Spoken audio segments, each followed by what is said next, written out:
Ndugu zangu, rafiki zangu, ni sasa tunakwenda kuomba. Ninajua ya kuwa katika maombi Mungu anafanya ishara na miujiza. Maombi ni njia mojawapo Mungu anayopitia ili aweze kuponya watu, aweze kuwakomboa, aweze kufufua, aweze kufanya ishara na miujiza. Unajua shetani iko anapiganisha maombi ili watu wasije wakapata kile ambacho Mungu amewaambia. Unajua nini? Ya kuwa Mungu anasema watu hawana kwa sababu hawaombi, ama watu hawapewe kwa sababu wanafanya nini? Wanaomba vibaya. Kwa hivyo Mungu anapenda watu waombe, naye afanya ishara na miujiza. Mungu anataka watu waombe ili nao waweze kubadilika ama kupewa kile wanachotaka. Kwa hivyo ninakwenda kuomba na Mungu atakwenda kufanya ishara na miujiza. Ninakwenda sasa kukuombea na Mungu afanye ishara na miujiza. Kwa hivyo ninakwenda kuomba Bwana akutendee ishara na miujiza katika jina la Yesu Kristo wa Nazareti aliye hai. Watu wote ambao wamesikia sauti hii, ninakwenda kuwaombea.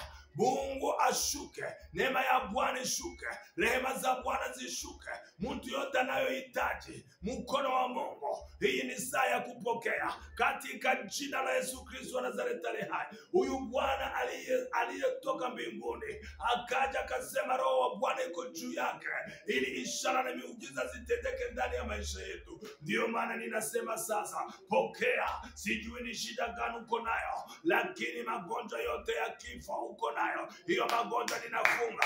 Fukuza magonjwa ya kifo, fukuza magonjwa ndani ya mwili wako, fukuza sasa. Sema kwa Bwana, sema kwa mwili wako, kwa mapigo ya Yesu Kristo nimepona. Sema Yesu Kristo amechukua udhaifu wangu na ametoa magonjwa yangu. Amuru mapepo kuondoka ndani yako, amuru magonjwa kutoweka katika jina la Yesu Kristo. Tamka na ulimi wako useme, sitakufa, sitakufa, nitaishi. Nitasema makubwa ya Bwana, sitakufa, nitaishi. Nitaona watoto wajukuu wa wajukuu wangu katika jina la Yesu Kristo wa Nazareti aliye hai. Baba, endelea uomba. Sijui ni shida gani uko nayo, lakini leo sema Yesu amefufuka. Yesu aliyefufuka yuko ndani yangu kuniponya, kwa mapigo yake nimepona katika jina la Yesu Kristo wa Nazareti aliye hai. Sijui wewe ambaye umefungwa laana za jamii,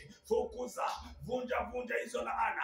Sema Yesu Kristo amenikomboa kwa laana ya torati, alipojeuka akawa laana kwa ajili yangu, kwa sababu imeandikwa, alaaniye yeyote aliyoandikwa mtini. Vunja hiyo hizo laana. Vunja laana kutoka kwa wababu zenu. Laana kutoka kwa wazazi wako, laana kwa kutoka kwa mtu yote aliyokulaani. Hizo laana zote zivunje katika jina la Yesu. Tunazivunja kwa jina la Yesu Kristo wa Nazareti aliye hai. Mapepo yote yaliyokutoka huku na kule,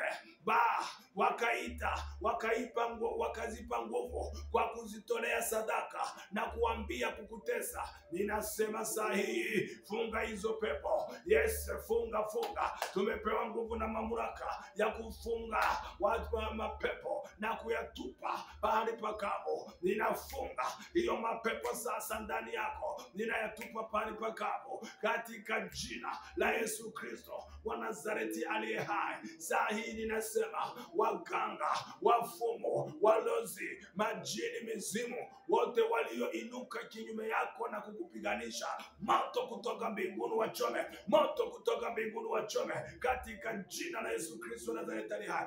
Fedha zako zote ulizoibiwa, sijui ni nani alizoiba, hata sijui kwa nini aliziba, lakini ninatoa amri kutoka mbinguni kukurudishia fedha zako, kukurudishia utajiri wako katika jina la Yesu Kristo wa Nazareti. Katika jina la Yesu Kristo narudisha